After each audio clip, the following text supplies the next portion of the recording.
আন্তর্জাতিক নারী দিবস উপলক্ষে এমবিবি কলেজের ইন্টারনাল কোয়ালিটি অ্যাসুরেন্স সেল এবং মহিলা সেলের যৌথ উদ্যোগে বিশেষ আলোচনা সভা অনুষ্ঠিত হয়। কলেজের সায়েন্স বিল্ডিং এর কনফারেন্স হলে অনুষ্ঠানে প্রধান অতিথি হিসেবে উপস্থিত ছিলেন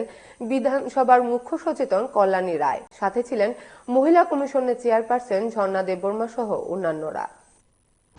নৈতিক মর্যাদা দেওয়ার লক্ষ্যেও নারী শক্তি অধিনিয়ম যে আইনটি পাস করা হয়েছে, যেখানে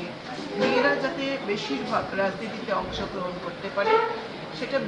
রাজ্যের বিধানসভা ক্ষেত্রগুলির দিকেই হোক কিংবা দেশের লোকসভা এবং রাজ্যসভার ক্ষেত্রে হোক, মহিলাদের রাজনীতিতে অগ্রাধিকার দেওয়ার দায়িত্ব নিয়েছেন দেশের প্রধানমন্ত্রী। এবং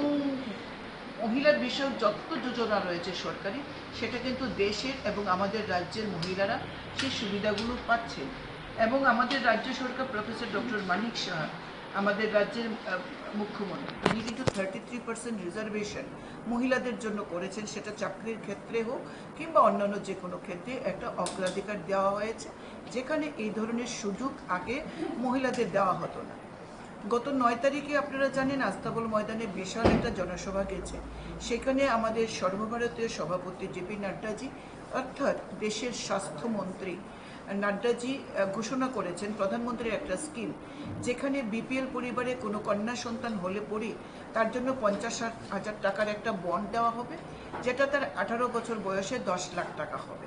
এবং আরও অন্যান্য সুযোগ সুবিধাও সেখানে ঘোষণা করেছে।